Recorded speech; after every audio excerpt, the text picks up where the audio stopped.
الحمد لله نحمده ونستعينه ونستغفره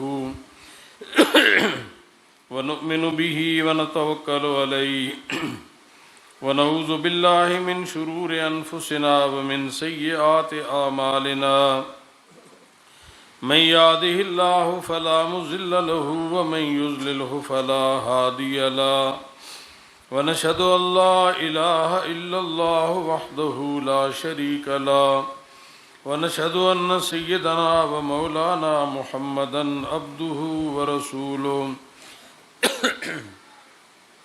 صلى الله تعالى عليه وعلى آله وأصحابه وسلم تسليما كثيرا كثيرا أما بعد فأعوذ بالله من الشيطان الرجيم بسم الله الرحمن الرحيم إنما يريد الله ليذهب عنكم الرجس أهل البيت ويطهركم تطهيرا وقال النبي صلى الله عليه وسلم الحسن والحسين سيدا شباب أهل الجنة وقرة أعين أهل السنة آمنت بالله وصدق الله مولانا العظيم وبلغنا رسوله النبي الكريم ونحن على ذلك لمن الشاهدين والشاكرين والحمد لله رب العالمين هو الحبيب الذي ترجى شفاعته لكل هول من الأهوال مقتحم يا رب صل وسلم دائما أبدا على حبيبك خير الخلق كلهم خدا میں اہل سنت ہیں ہم سنت کو پھیلائیں گے، اللہ واحد کے بندے ہیں ہم توحید کی شمع جلائیں گے، وہ ساقی کوثر شافع محشر جانے جہاں محبوب خدا، ہم ختم نبوت کی خاطر ہر باطل سے ٹکرائیں گے، اصحاب نبی ازواج نبی اور آل نبی پہ ہم قربان، ابو بکر و عمر عثمان و علی کی شانیں ہم سمجھائیں گے، یہ چاروں خلیفہ برحق ہیں، حسن حسین بھی ہیں پیارے، جنت کے جوانوں کے سید ہم ان کی راہ دکھلائیں گے، یا الہی کرم تو اگر کرے وہ درد دے زباں کو جو دل پہ اثر کرے، اللہم صلی وسلم وبارک علی سیدنا و مولانا محمد وعلى آلہ وصحبہ کما تحب و ترضا عدد ما تحب و ترضا۔ برادران اہل سنت والجماعت، حضرات علماء کرام، بزرگان دین، بزرگوں، بھائیوں، حضرت مولانا مخلص عبداللہ صاحب نے حکم فرمایا آج دے درس بیان دا انہوں دے حکم دی تعمیل دے اندر حاضری ہوئی، دعا فرماؤ اللہ تعالیٰ حق کہنے احسن انداز کے اندر بیان کرنے دی آپ حضرات کو صحیح سمجھنے اور پھر ہم سب کو اس پر کما حق عمل کرنے کی توفیق عطا فرمائے، آمین بجاہ النبی الکریم صلی اللہ علیہ وسلم۔ میں نے آپ حضرات کے سامنے 22واں پارہ سورہ احزاب کی آیت کا کچھ حصہ اور نبی مکرم امام الانبیاء والمرسلین خاتم النبیین رحمت للعالمین صلی اللہ علیہ وسلم کے ارشاد گرامی کی تلاوت کی ہے، ان کی روشنی میں کچھ عرض کروں گا۔ یہ آیت جس کو آیت تطہیر کہا جاتا ہے کہ اس میں پاک کرنے کا ذکر ہے، اور اس سے پہلے پورے رکوع میں نبی پاک صلی اللہ علیہ وسلم کی ازواج مطہرات کا ذکر چلا آ رہا ہے، اس سے پچھلے پارے میں ہی سارا ذکر ہے، یا نساء النبی من یات من کنہ بفاحشۃ مبینہ، یہ سارا انہی کا ذکر ہے۔ پھر یا نساء النبی لستن کاحد من النساء، اے نبی کی بیویوں تم عام عورتوں جیسی نہیں۔ پھر فرمایا اس آیت کے شروع میں وَقَرْنَ فِي بُيُوتِكُنَّ، اپنے گھروں میں ٹک کے رہو، وَلَا تَبَرَّجْنَ تَبَرُّجَ الْجَاهِلِيَّةِ الْأُولَى، جہلیت اولا کی طرح، زمانہ جہلیت کی طرح بے پرد ہو کر گھروں سے نہ نکلو، نکلنا پڑے ضرورت کے مطابق تو پردے کے اہتمام سے۔ وَأَقِمْنَا الصَّلَاةَ وَآتِينَا الزَّكَاةَ، اور نماز قائم کرتی رہو، زکوٰۃ دیتی رہو۔ وَأَطِیعْنَا اللَّهَ وَرَسُولَهُ، اور اللہ رسول کی اطاعت کرتی رہو۔ اس کے بعد یہ جملے ہیں: انما یرید اللہ لیذہب عنکم الرجس اہل البیت، بے شک اللہ تعالیٰ ارادہ کرتا ہے کہ تم سے گناہوں کی گندگی کو دور کرے، اے اہل بیت، وَیُطَہِّرَکُمْ تطہیرا، اور تمہیں پاک کرے جس طرح پاک کرنے کا حق ہے۔ اس آیت کو آیت تطہیر کہا جاتا ہے۔ اور اس کے بعد بھی وَاذْكُرْنَ مَا يُتْلَىٰ فِي بُيُوتِكُنَّ، یہ سارا نبی علیہ السلام کی ازواج مطہرات کا سارا ذکر آ رہا ہے، اور درمیان میں یہ جملے ہیں۔ اس لیے اہل سنت والجماعت کی تحقیق اور عقیدہ یہ ہے کہ یہ آیت بھی، اس کا شان نزول تو اصل میں نبی علیہ السلام کی پاک بیویوں ازواج مطہرات کے لیے ہے۔ ان کو اللہ نے پاک فرمایا، اور جس طرح پاک کرنے کا حق ہے۔ اور خود نبی پاک صلی اللہ علیہ وسلم نے ایک دفعہ حضرت علی، حضرت سیدہ فاطمہ، حضرت سیدنا امام حسن اور سیدنا امام حسین رضی اللہ عنہم ان کو اپنی چادر میں لے کر کے فرمایا: اللہم ہؤلاء اہل بیتی، اے اللہ یہ بھی میرے آل بیت ہیں، ان کو بھی پاک صاف فرما۔ تو ہم اسے بھی مانتے ہیں، قرآن کو بھی مانتے ہیں، جن کو اللہ کے قرآن نے براہ راست آل بیت فرمایا، ہمارے نزدیک وہ بھی پاک ہیں۔ اور جن کو اللہ کے پیغمبر صلی اللہ علیہ وسلم نے اپنی دعا کے ذریعے آل بیت میں شامل فرمایا، وہ بھی آل بیت ہیں اور وہ بھی پاک ہیں۔ لیکن اب اس میں دو چیزیں ہیں، ایک تو یہ کہ آل بیت سے مراد کیا ہے، اور دوسرا یہ کہ یہاں پاک ہونے کا مطلب کیا ہے۔ آل بیت سے مراد تو میں نے عرض کیا کہ سب سے پہلے تو ہمارے عرف میں بھی اب گھر والی یا گھر والے سب سے پہلے بیوی ہوتی ہے، بعد میں اولاد ہے یا داماد ہیں۔ اور عرف میں بھی اور قرآن مجید میں بھی آل بیت، حضرت موسیٰ علیہ السلام نے اپنے گھر والوں کو فرمایا امکثوا، اپنے گھر والوں کو فرمایا ٹھہر جاؤ اے اہل بیت۔ اسی طرح حضرت موسیٰ علیہ السلام کی والدہ کے لیے قرآن مجید میں آل بیت کا لفظ ہے۔ حضرت ابراہیم علیہ السلام کی بیوی حضرت سارہ رضی اللہ عنہا، ان کے لیے بھی آل بیت کا لفظ آیا ہے۔ تو آل بیت سے مراد سب سے پہلے بیوی ہوتی ہے، اور اس کے بعد اولاد ہے۔ تو حضور اکرم صلی اللہ علیہ وسلم نے جس طرح چادر میں ان حضرات کو لیا، اسی طرح حضرت عباس اور ان کی اولاد کو، حتیٰ کہ حضرت سلیمان فارسی رضی اللہ تعالیٰ عنہ کو بھی فرمایا یہ بھی میرے آل بیت ہیں۔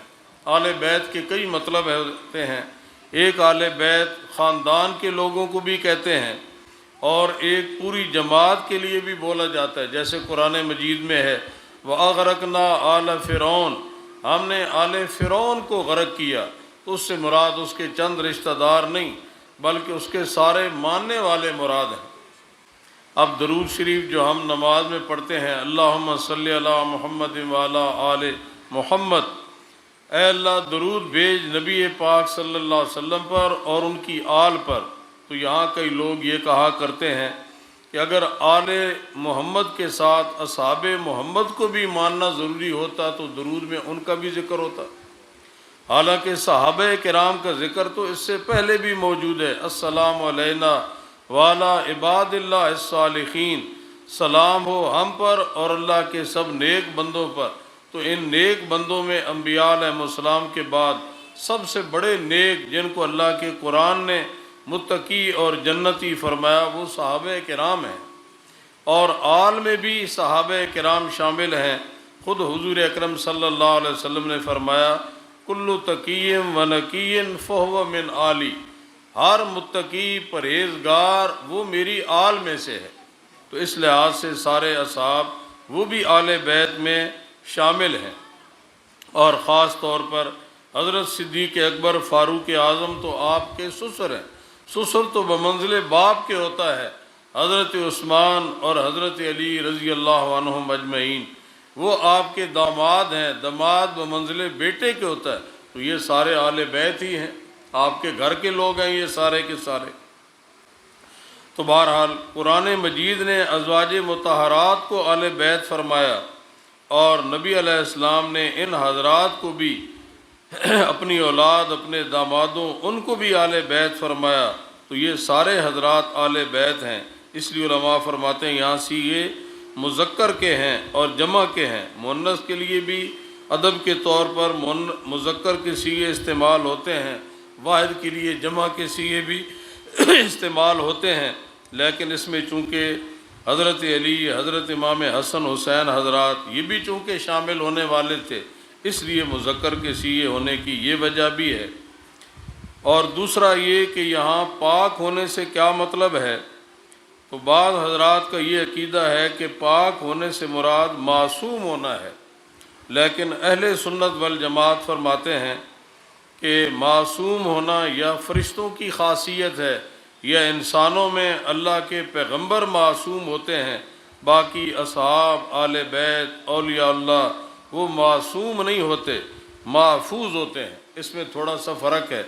معصوم تو وہ ہوتا ہے کہ جس سے گناہ ہو ہی نہیں سکتا، پیدائشی طور پر ہی اللہ کے پیغمبر صغیرے کبیرے ہر قسم کے گناہ سے پاک ہیں، وہ گناہ کا ارادہ ہی نہیں کرتے، ان کی فطرت پاک ہوتی ہے، رب تعالیٰ کی تجلیات کا مشاہدہ ہو رہا ہوتا ہے، اور اللہ تعالیٰ کی طرف سے حفاظت عصمت ہوتی ہے۔ جیسے حضرت یوسف علیہ السلام کے بارے میں فرمایا کہ یوسف علیہ السلام تو پہلے ہی پاک تھے، پاک دامن تھے، گناہ کا ارادہ بھی نہیں کر رہے تھے، گناہ ان کی طرف جانا چاہتا تھا، لِنَصْرِفْ عَنْهُ السُّوءَ وَالْفَحْشَاءَ، ہم اس گناہ کو پھیر دیا، اس کا منہ موڑ دیا ان کی طرف سے۔ تو ایسی ذات سے گناہ کا تصور بھی نہیں، ہر حال میں وہ نبی بھی ہیں، ہر حال میں ہر پیغمبر پیدائشی طور پر مومن بھی ہوتا ہے، موحد بھی ہوتا ہے، اور معصوم بھی ہوتا ہے، لیکن باقی حضرات جو ہیں وہ محفوظ ہیں انبیاء علیہ السلام کے علاوہ۔ محفوظ کا مطلب یہ ہے کہ وہ گناہوں سے بچتے ہیں، اللہ بھی ان کو بچاتے رہتے ہیں، لیکن گناہ ہو سکنا یہ ان کی شان کے خلاف نہیں، ہو سکتا ہے، لیکن گناہ ہو جائے تو وہ گناہ پر باقی نہیں رہنے دیتے اللہ تعالیٰ، فوراً ان کو سچی توبہ کی توفیق مل جاتی ہے۔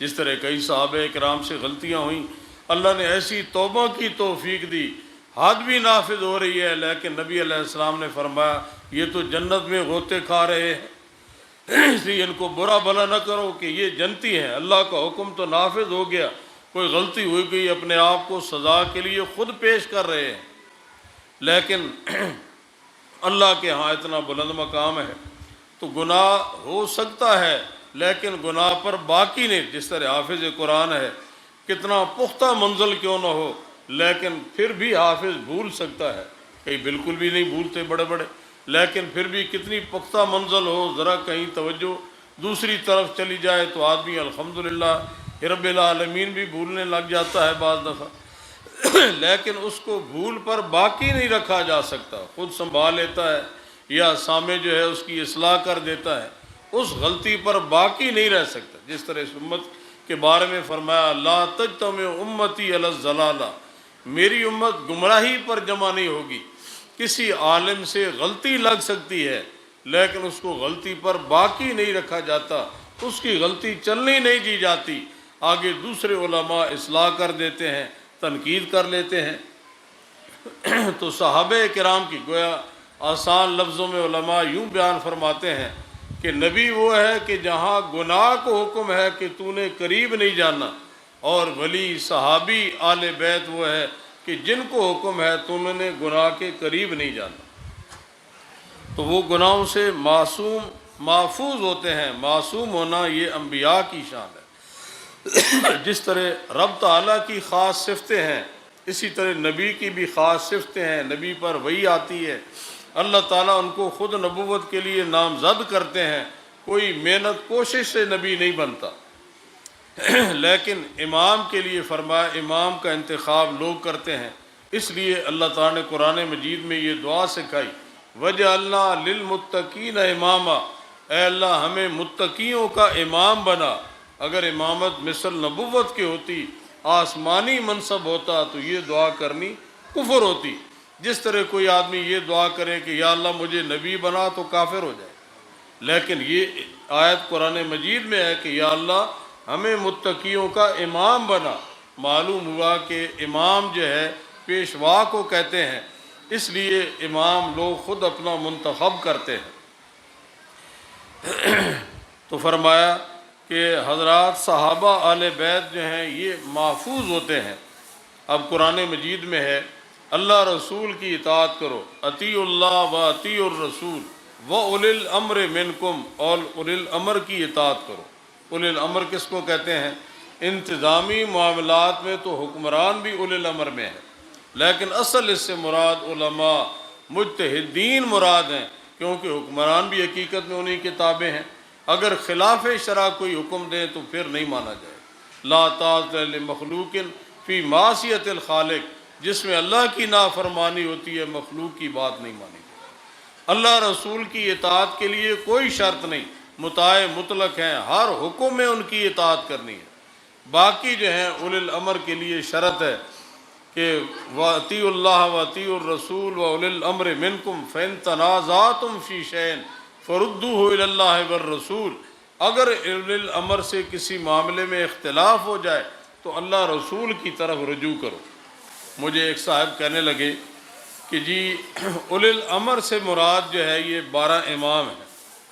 میں نے تمہاری کتابوں میں لکھا ہے، میں نے کہا ہماری کسی کتاب میں یہ نہیں لکھا کہ صرف 12 امام ہیں، 12 بھی شامل ہیں، اور ہمارے نزدیک سب سے پہلے اماموں کا امام وہ حضرت صدیق اکبر ہیں، جو فاروق اعظم کی بھی امام ہیں، عثمان ذو النورین ان کے بھی امام ہیں، حضرت علی مرتضیٰ، حضرت امام حسن حسین کے بھی جو امام ہیں۔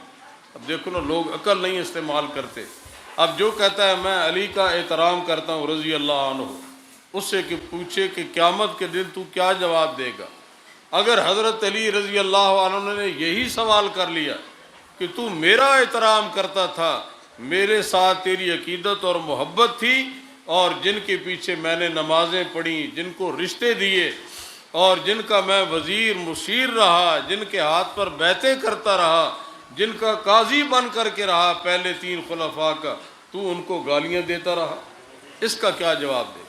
مثلا مجھے کوئی کہے، مولانا کو کوئی کہے، مخلص صاحب کو کہ ہم تمہارا احترام کرتے ہیں لیکن تمہارے استاد یہ پیر و مرشد کا احترام نہیں کرتے، تو ہم یہ جواب دیں گے نا، تو ہمارا پہلا دشمن ہے۔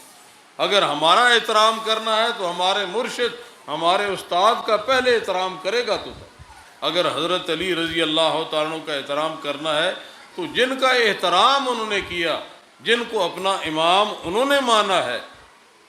ایک کتاب میں نے پڑھا، ایک صاحب نے کہا کہ حضرت علی پیچھے پڑھتے تو سے نماز کی نیت ہی نہیں کرتے تھے۔ یہ تو حضرت علی کی توہین ہے رضی اللہ، کہ نماز پیچھے پڑھے بھی صحیح اور نیت ہی نہ کرے، تو یہ تو بزدل لوگوں کا کام ہوتا ہے، وہ تو شیر خدا ہیں، ان کو کسی سے ڈرنے کا کیا مقصد؟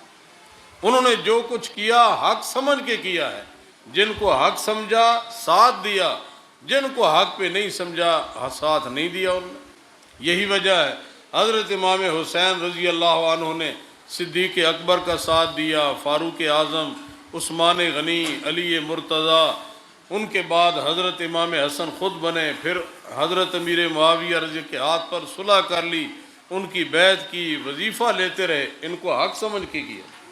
لیکن یزید کو حق پہ نہیں سمجھا، ان کے مقابلے میں ڈٹ گئے، کتنی بڑی عظیم قربانی دے گئے، اپنے اہل بیت کو بھی قربان کر گئے، اولاد کو بھی قربان کر گئے، لیکن ظالم کی بیعت انہوں نے نہیں کی۔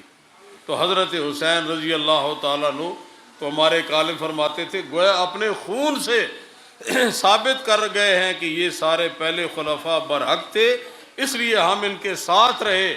یزید حق پر نہیں، وہ فاسق فاجر ہے، اس لیے یزید کا ہم مقابلہ کر رہے۔ تو وہ لوگ تو بہادر تھے، جس کا ساتھ دیا ہے حق سمجھ کے دیا ہے، جس کو حق پہ نہیں سمجھا اس کے مقابلے میں ڈٹ گئے۔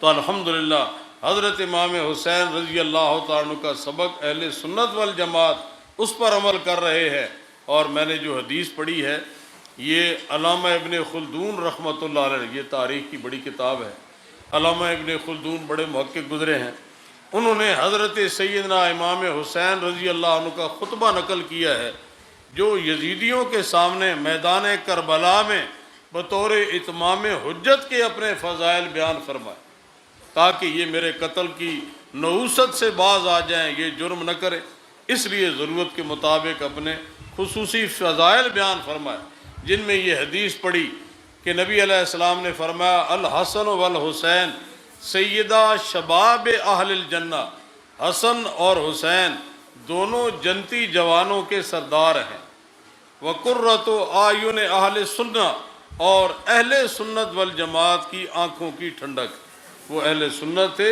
اہل سنت کی آنکھوں کی ٹھنڈک فرمائے۔ شاید کوئی آدمی آپ کو یہ کہے کہ ایک حدیث اور بھی ہمارے علماء پڑھتے ہیں، سیدہ کہول اہل الجنت ابو بکر و عمر، جنت کے ادھیڑ عمر والے، اندھیڑ عمر والے کہتے ہیں جو دیوانیاں گزار کے گئے، ان کے سردار ابو بکر و عمر ہوں گے۔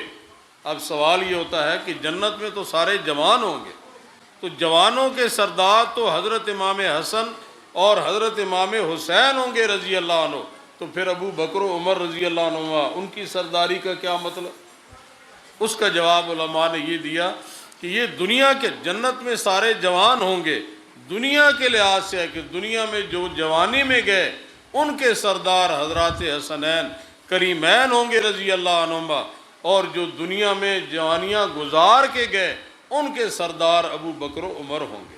ان کی بھی سرداری برحق ہے، ان کی بھی سرداری برحق ہے۔ کتنا مبارک مذہب ہے اہل سنت والجماعت کا، جس میں کسی ہستی کی بےادبی انکار ہے ہی نہیں، سب نبیوں کو مانتے ہیں، سب اصحاب، سارے اہل بیت، سب کو ماننے والے، سب اولیاء اللہ، سب کا ادب ہی ادب ہمارے مذہب کی تعلیم ہے۔ تو میں سنا رہا تھا کہ مجھے ایک صاحب کہنے لگے اولی العمر سے مراد جو ہے یہ 12، میں نے کہا صرف 12 نہیں، 12 بھی شامل ہیں، لیکن سارے صحابہ اس میں تو شامل ہیں، بعد والے بزرگ بھی۔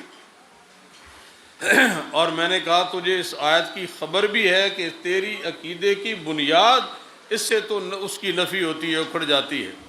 تمہارا عقیدہ تو یہ ہے کہ 12 امام ہمارے معصوم ہیں، 14 اصطلاح، 14 معصومین ان کے ہاں اصطلاح ہے نا، نبی پاک صلی اللہ علیہ وسلم، حضرت سیدہ فاطمہ الزہرا اور حضرت علی رضی اللہ عنہ سے لے کر امام مہدی تک 12 امام، وہ 12 امام سارے ہمارے ہیں۔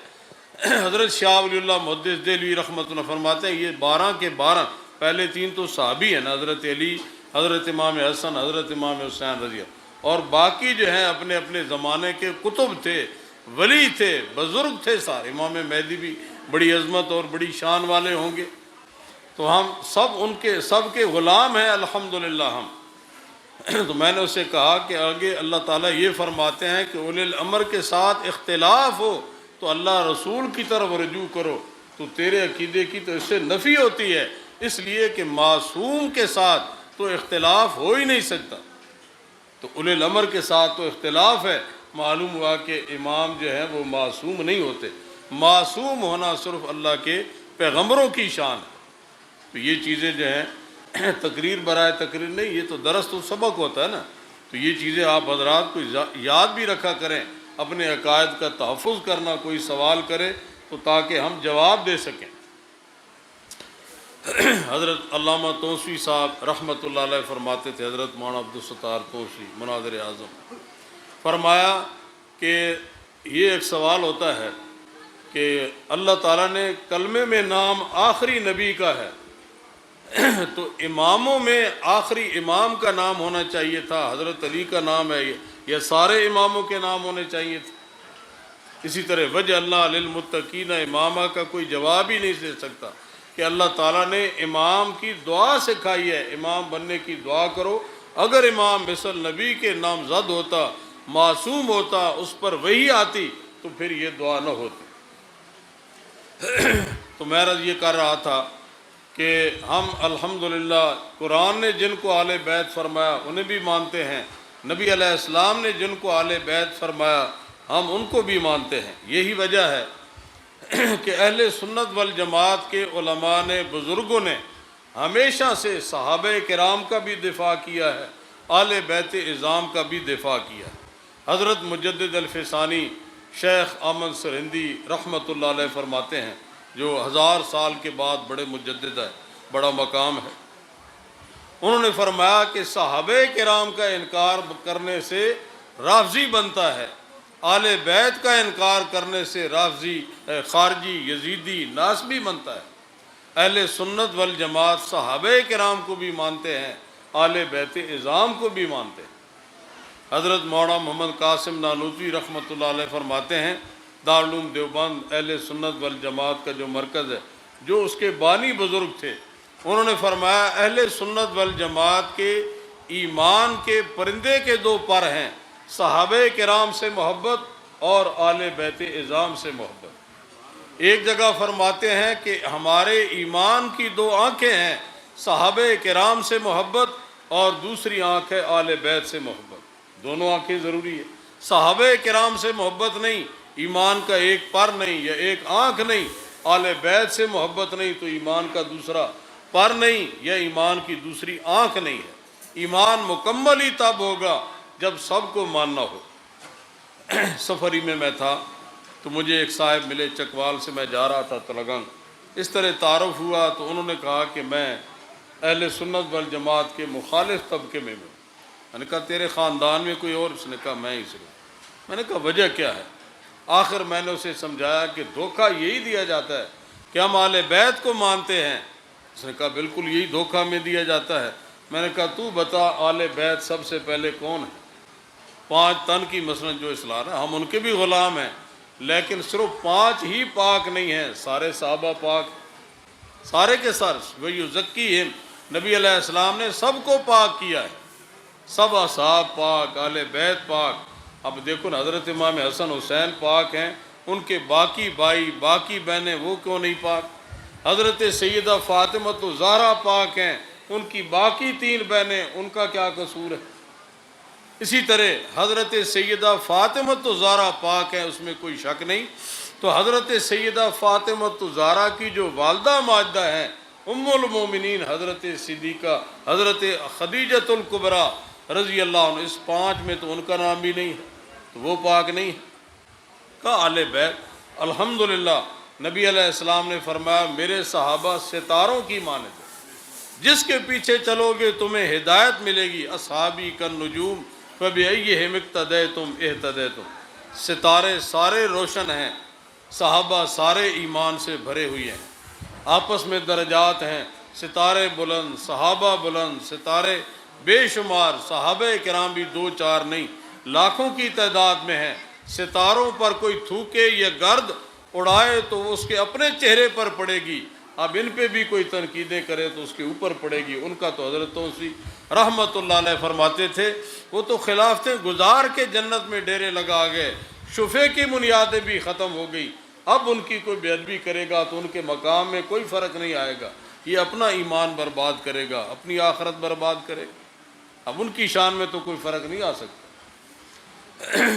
تو اللہ تعالیٰ نے اہل سنت والجماعت کو یہ سعادت عطا فرمائی، اور آل بیت کی مثال نبی پاک صلی اللہ علیہ وسلم نے کشتی نوح سے دی ہے کہ انس کے اندر جو سوار ہو گیا نجات پا گیا، آل بیت سے جس نے محبت رکھی وہ نجات پا گیا۔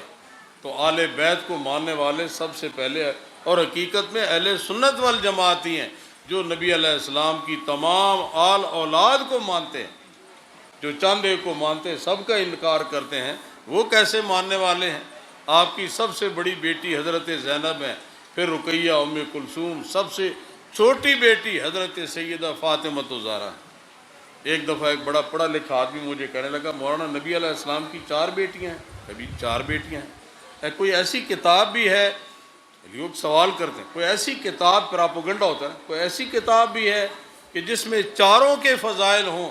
ہم تو صرف حضرت سیدہ فاطمہ الزہرا کی فضیلت سنتے ہیں، باقی کے فضائل سنتے ہی نہیں ہیں۔ میں نے کہا ایک عالم نے پوری کتاب لکھی، اور بھی علماء لکھی۔ حضرت مولانا محمد نافذ صاحب دیوبند کے فاضل، حضرت شیخ الاسلام حضرت مدنی رحمۃ اللہ علیہ کے شاگرد تھے، جنگ کے علاقے کے محمدی شریف کے، انہوں نے کتاب لکھی ہے بنات اربع. اس نے کہا میں ابھی اس موبائل پر لوڈ کرتا ہوں، ابھی میں اس کا مطالعہ شروع کرتا ہوں. اتنی بڑی ضخیم کتاب ہے. نبی علیہ السلام کی 4 بیٹیوں کا ثبوت دلائل بھی دیے ہیں، اور چاروں کے علیحدہ علیحدہ حالات اور فضائل بھی باقاعدہ احادیث سے بیان کیے. بھائی جب نبی علیہ السلام کی اولاد ہے تو سب سے آپ کو کیوں نہیں محبت؟ اسی طرح آپ کی ساری بیویاں، حضرت عباس ان کی اولاد، حضرت علی رضی اللہ عنہ کی سب بیویاں، ساری اولاد ان کے بیٹے بیٹیاں 36 کے لگ بھگ ہیں. اب دیکھو نا، کربلا کے شہداء کے نام تمہارے سامنے لکھے ہوئے ہیں. ان میں ابو بکر نام بھی ہے، عمر نام بھی ہے، عثمان نام بھی ہے، لیکن ان کا نام لوگ نہیں لیتے، اس لیے کہ ان کا نام لے تو حقیقت کھل جائے گی کہ حضرت علی رضی اللہ تعالیٰ عنہ کو ان سے محبت تھی. اگر محبت نہ ہوتی تو خاندان آل بیت اپنے بیٹوں کا نام ابو بکر، عمر، عثمان نہ رکھتے. آج کوئی اپنے بیٹے کا نام یزید، شمر، ابن زیاد کے نام پر نہیں رکھتا. فرعون، حامان، قارون کوئی نہیں رکھتا. ابو بکر، عمر، عثمان کے نام کربلا والے شہداء میں بھی یہ موجود ہیں. اگر یہ مخالفین کی کتابوں میں بھی ہے، ہماری کتابوں میں بھی نام لکھے ہوئے ہیں. اگر ان کو محبت نہ ہوتی تو یہ کیسے نام رکھتے؟ دشمن کے نام پر کوئی اپنے بیٹے کا نام رکھتا ہے؟ حضرت عائشہ صدیقہ کا نام آل اولاد کے اندر یہ نام بھی موجود ہے. ان کو محبت ہی تو رکھے. تو الحمدللہ ہم اہل بیت کو بھی مانتے ہیں اور صحابہ کرام علیہم رضوان کو بھی مانتے ہیں. ہمارے اکابر نے، ہم تو جمعے کے جو خطبے پڑھتے ہیں جس میں 4 یار کا بھی ذکر، ارحم امتی بامتی ابو بکر واشدہم فی امر اللہ عمر وسطکم حیان عثمان وقضاہم علی. فرمایا میری امت میں، آپ تو رحمت للعالمین تھے نا، میری امت میں سب سے زیادہ مہربان رحمت والا ابو بکر ہے. دین کے بارے میں سب سے زیادہ مضبوط اور سخت عمر فاروق ہیں. سب سے زیادہ حیا والے عثمان ہیں، جن سے فرمایا اللہ کے فرشتے بھی حیا کرتے ہیں. اور بہتر فیصلہ کرنے والے حضرت علی رضی اللہ بہترین قاضی ہیں. تو ان کا نام بھی ہم خطبے میں لیتے ہیں. سیدہ شباب اہل الجنت الحسن والحسین، ان کا نام بھی لیتے ہیں. سیدۃ النساء فاطمۃ الزہرا، ان کا نام بھی ہم خطبے میں لیتے ہیں. تو صحابہ کرام کا بھی نام لیتے ہیں، آل بیت اعظام کا بھی نام لیتے ہیں. اور یہ حضرت مجدد الفسانی رحمت اللہ علیہ فرماتے ہیں ان مبارک ہستیوں کے نام خطبے میں لینا یہ اہل سنت والجماعت کا شعار ہے اور ان کی نشانی ہے کہ ان کے نام کہتے ہیں. ان کے زمانے میں خطیب نے خلفائے راشدین کے نام نہیں لیے عید کے خطبے میں، اور کسی نے پوچھا تو اس نے کہا یہ کوئی ضروری ہے، اس کے بغیر بھی خطبہ ہو جاتا ہے. تو حضرت مجدد رحمت اللہ علیہ نے اس کو بدبودار پھول کے لقب سے فرمایا کہ یہ بد نصیب، اس نے کیوں نہیں نام لیے. یہ تو اہل سنت والجماعت کا شعار ہے، پہچان ہے. اور خاص طور پر ایسے دور میں کہ جہاں خلفائے راشدین کی نفی ہو رہی ہو، حضرت مدنی رحمت اللہ دیگر اکابر نے فرمایا اہل سنت والجماعت پر لازم ہے ایسی مجلسیں قائم کریں جس میں صحابہ آل بیت کی خاص طور پر 4 یار کی خاص طور پر عظمت کا بیان ہو کہ یہ بنیادیں ہیں. ان کے نام اپنی آل اولاد کو، خلفائے راشدین، نبی علیہ السلام کی صاحبزادیاں، آپ کی پاک بیویاں، عشرہ مبشرہ، یہ نام ان کو یاد ہونے چاہیے کہ یہ ہماری بنیاد ہے. بیٹوں کے نام بھی ہے. جیلم میں حضرت مولانا عبداللطیف صاحب کے پاس ایک شخص آیا، کالج پڑھتا تھا، نام اس کا ابو بکر تھا. تو حضرت جیلمی رحمۃ اللہ نے فرمایا کہ بھائی بتاؤ پہلے خلیفہ کون ہے؟ اسے کوئی پتہ نہیں تھا. حضرت نے نام پوچھا نا جس وقت تو فوراً کہتا ہے جی پہلے خلیفہ ابو بکر ہے. فرمایا یہ نام کی برکت ہے ورنہ تجھے کوئی پتہ نہیں تھا. اس لیے ان ناموں کو جو ہے یہ پھیلانے کی بڑی ضرورت ہے. ہمارے اکابر نے تو صحابہ کرام کے نام پر بھی اور آل بیت دونوں کے ناموں کا، ہمارے تو حضرت کا نام مظہر حسین، ظہور حسین، تو یہ سارے حسن حسین کے نام بھی ہیں. ابو بکر، عمر، عثمان، علی، حضرت امیر معاویہ کے نام، ازواج مطہرات، نبی علیہ السلام کی بیٹیوں کے نام، یہ سارے ہمارے ہاں پائے جاتے ہیں اور ہم سب کے غلام ہیں. وقت مختصر ہے. ہمارے شیخ، ہمارے قائد محترم حضرت مولانا قاضی مظہر حسین صاحب نور اللہ مرکزہ، تحریک خدام اہل سنت والجماعت کے جو بانی تھے، انہوں نے بھی ہمیشہ کی طرح ہمارے سارے بزرگوں نے، میں نے بیان کیا نا، وقت نہیں کہ میں ان کی تاریخ بیان کروں، حضرت مجدد الفسانی، حضرت شاہ ولی اللہ محدث دہلوی، امام اہل سنت مولانا عبد الشکور لکھنوی، یہ سارے اکابر ساری زندگیاں ان کی صحابہ اہل بیت کی غلامی کرتے، ان کی شانیں سمجھاتے ہوئے گزری۔ حضرت قاضی صاحب رحمۃ اللہ علیہ جس طرح صحابہ کا دفاع کیا ہے، علماء نے ان کو وکیل صحابہ کا لقب دیا، اور حضرت رحمۃ اللہ فرماتے تھے ہر سنی صحابہ کا سپاہی اور وکیل ہے اور ہونا چاہیے۔ ایک دفعہ میں نے ایک عبارت کوئی لکھی، کوئی بورڈ پر لکھنی تھی، اس میں اور القاب تھے، تو فرمایا یہ پیر طریقت رہبر شریعت وغیرہ یہ القاب سارے ہٹا دو، وکیل صحابہ لکھا رہے کہ ہر سنی صحابہ کا وکیل ہے، اور ہمیں اس پر ناز ہے کہ اللہ ہمیں صحابہ کی وکالت اور صفائی دینے کی توفیق عطا فرمائے۔ صحابہ اہل بیت کی صفائیاں دیتے ہوئے جائیں گے، قیامت کے دن اللہ کے پیغمبر اور آپ کے اصحاب اہل بیت کی انشاءاللہ سفارش نصیب ہوگی کہ یہ ہماری عظمتیں بیان کرتے رہے، ہماری صفائیاں بیان کرتے رہے۔ ایک طرف وہ ہیں کہ جن کا مذہب ہی یہ ہے ان کی توہین اور بے ادبی کرنا، اور ہمارا مذہب ہے ان کی عظمت اور شان کو بیان کرنا۔ شان صحابہ، مقام صحابہ، خلافت راشدہ۔ حضرت مولانا محمد امین صاحب اکاڑوی، امین ملت، مناظر اعظم، ان سے کسی نے پوچھا کہ حضرت علماء کرام ابو الاعلیٰ مودودی صاحب کے کیوں خلاف ہیں؟ انہوں نے فرمایا کہ یہ کتاب فضائل اعمال حکایات صحابہ اس نے پڑھی، فرمایا کیا محسوس کیا ہے؟ اس نے کہا جی صحابہ کرام بڑی عظمتوں والے تھے، ان کے ہم پر بڑے احسانات ہیں۔ فرمایا اب یہ اس کی کتاب خلافت و ملوکیت تھوڑی سی دیکھی، فرمایا اب کیا محسوس ہوتا ہے؟ کہ جی جو پہلے عقیدت آئی تھی اب وہ عقیدت مٹتی چلی جاتی ہے کہ صحابہ کرام نے تو یہ غلطیاں کی ہیں معاذ اللہ۔ فرمایا یہی فرق ہے، ہمارے اکابر ادب سکھاتے ہیں اور وہ بے ادبی اور گستاخی سکھاتے ہیں۔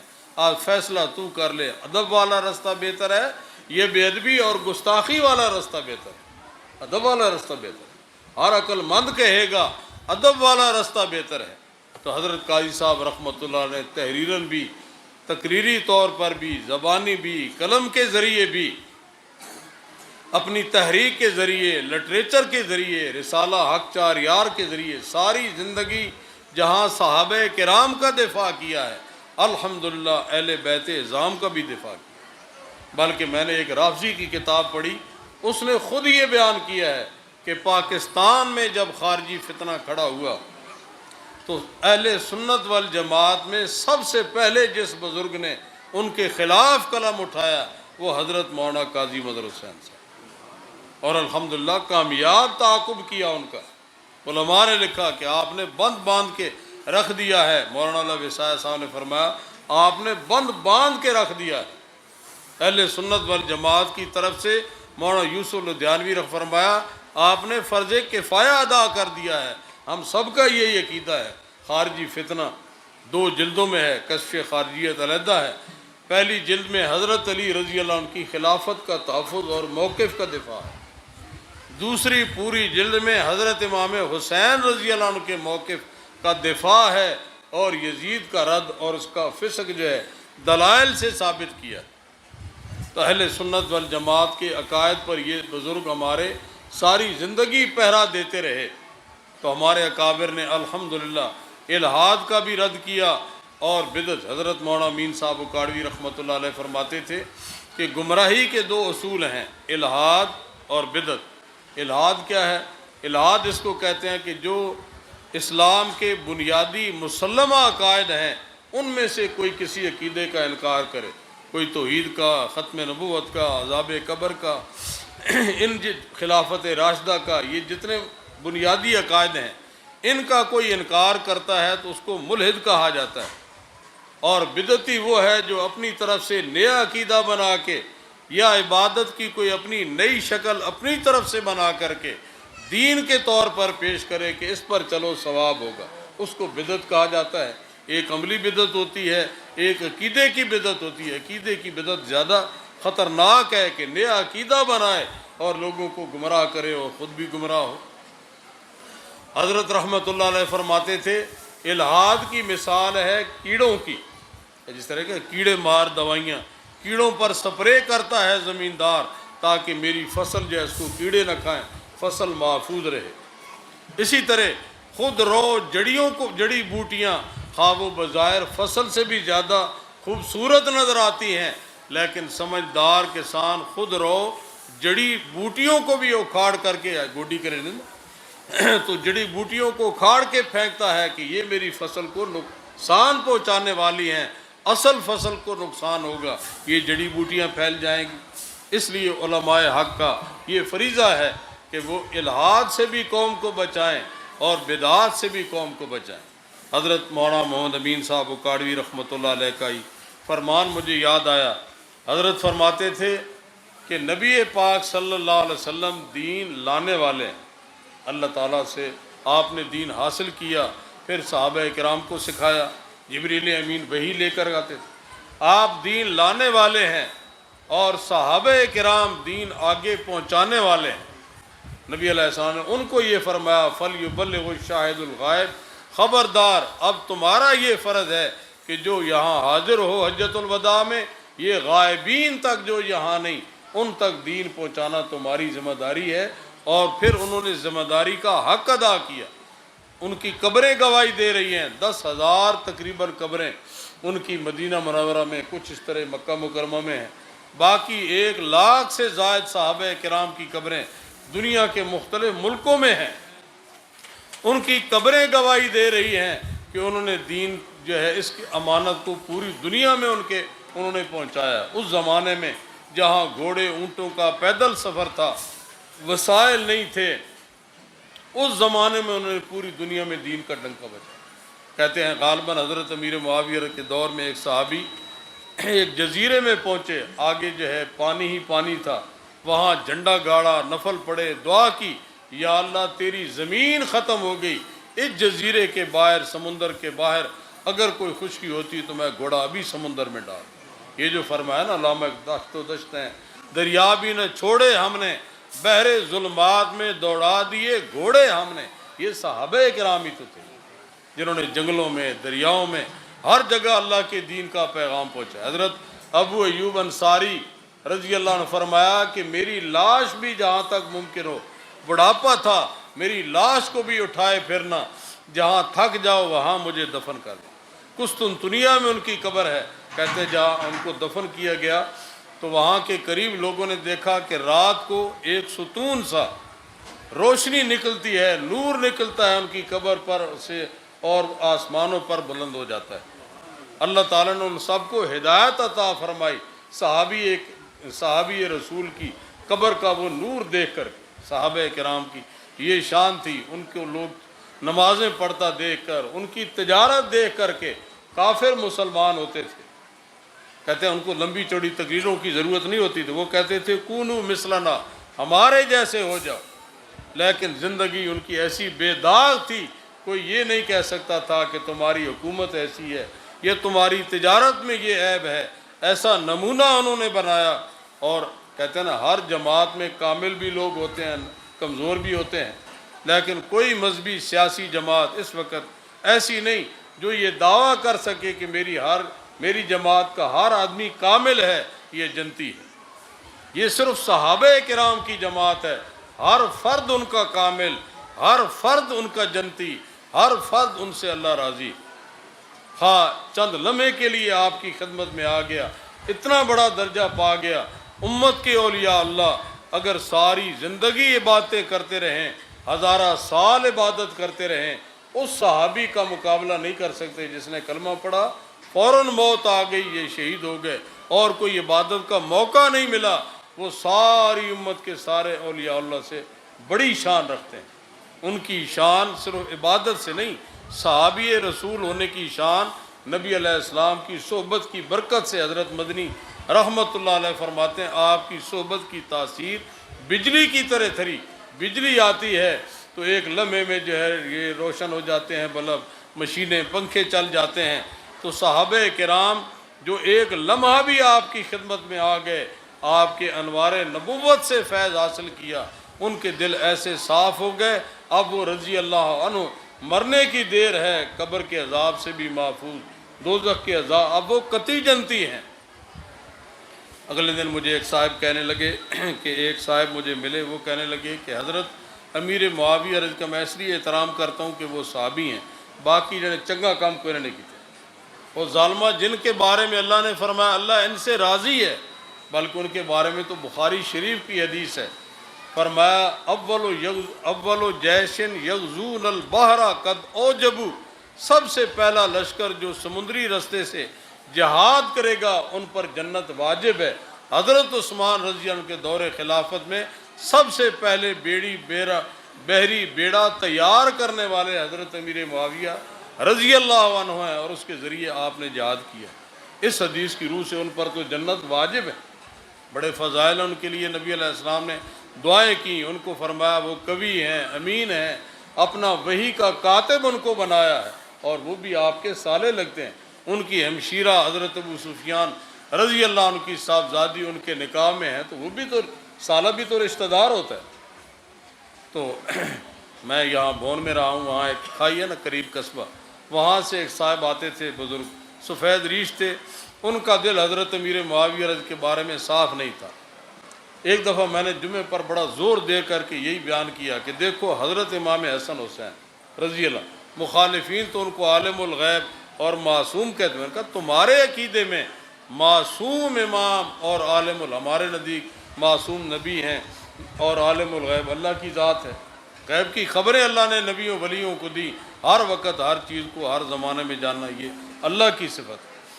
لیکن تمہارے عقیدے میں جب ایسے امام ان کے ہاتھ پر بیعت کر رہے ہیں، انہیں پتہ تھا بعد میں کیا کیا حالات پیش آنے ہیں، اس کے باوجود ان کی خلافت تسلیم کی، اپنی خلافت حضرت امام حسن رضی اللہ عنہ ان کے حوالے کر دی، اگر وہ حق نہیں تھے تو ایسا کیوں ہوا؟ جمعے کے بعد وہ بزرگ مجھے کہنے لگے مولوی صاحب اللہ تساں جزائے خیر دے، آج میرا سینہ صاف ہو گیا، شکر ہے، ہو سکتا ہے ہماری نجات کے یہی بہانہ بن جائے۔ اگر ایک آدمی کا بھی دل صحابہ اہل بیت کے بارے میں بغض سے پاک ہو جائے تو یہ ایک بہت بڑا عمل ہے۔ تو بہرحال سنی ہونے کی تو پہچان ہی یہ ہے کہ سب صحابہ اہل بیت کے بارے میں دل صاف ہو، کسی سے بدگمانی اور بے ادبی ہے وہ اہل سنت والجماعت نہیں ہو سکتی، سنی ہونے کے لیے یہ لازم ہے۔ تو بہرحال میں عرض کر رہا تھا کہ اہل سنت والجماعت برحق مذہب ہے، جن کے بارے میں فرمایا یوم تبیض وجوہ و تسود وجوہ، قرآن مجید کی آیت ہے قیامت کے دن بعض لوگوں کے چہرے روشن نورانی ہوں گے اور بعض کے چہرے سیاہ ہوں گے، فرمایا جن کے چہرے روشن نورانی ہوں گے، حضرت عبداللہ ابن عمر رضی اللہ عنہ، حضرت عبداللہ ابن عباس بھی فرماتے ہیں، فرمایا ہم اہل السنت وہ اہل سنت والجماعت ہوں، اور جن کے چہرے کالے سیاہ ہوں گے فرمایا ہم اہل البدعت والہوا، وہ بدعتی ہیں اور جو اپنی خواہشات پر چلنے والے ہیں، سنت اور صحابہ اہل بیت کی غلامی نہیں کرتے، ان کے چہرے جو ہیں یہ سیاہ ہوں گے۔ تو اہل بیت الحمدللہ وہ اہل سنت والجماعت ہیں جو اہل بیت کو بھی مانتے ہیں، صحابہ کرام کو بھی مانتے ہیں، اور ان کو بلکہ دوسرے حضرات کی کتابوں میں ہے جو اہل سنت والجماعت کے مذہب پر مرے گا، جامع الاخبار میں ہے، اس کو نہ قبر میں عذاب ہوگا نہ قیامت میں اس کو عذاب ہوگا۔ عقل بھی یہ کہتی ہے کہ خدا کا دین جو اللہ کے پیغمبر لے کر کے آئے اور آپ نے صحابہ اہل بیت کو سکھایا ہے، عقل بھی یہ کہتی ہے سنت رسول اور جماعت رسول کے علاوہ دین آدمی کہاں سے حاصل کرے گا، کیسے کوئی کہے میں نبی کو نہیں مانتا، قرآن مانتا ہوں، سنت نہیں مانتا، جھوٹ بولتا ہے۔ کوئی کہے میں سنت کو مانتا ہوں لیکن سنت حدیث کے راوی پہنچانے والے صحابہ کرام کو نہیں مانتا، تو وہ سنت کو کیسے مان سکتا ہے؟ اس لیے ان کی غلامی ضروری ہے، تبھی دین تک پہنچیں گے۔ اللہ تعالی ہمیں مذہب حق اہل سنت والجماعت کی خدمت کے لیے قبول و منظور فرمائے رکھے، اور ہمارے اکابر جو ساری زندگیاں اس میں گزار گئے اللہ تعالیٰ ان کے نقش قدم پہ ہمیں چلائے اور ان کے درجات بلند فرمائے۔ وآخر دعوانا الحمدللہ۔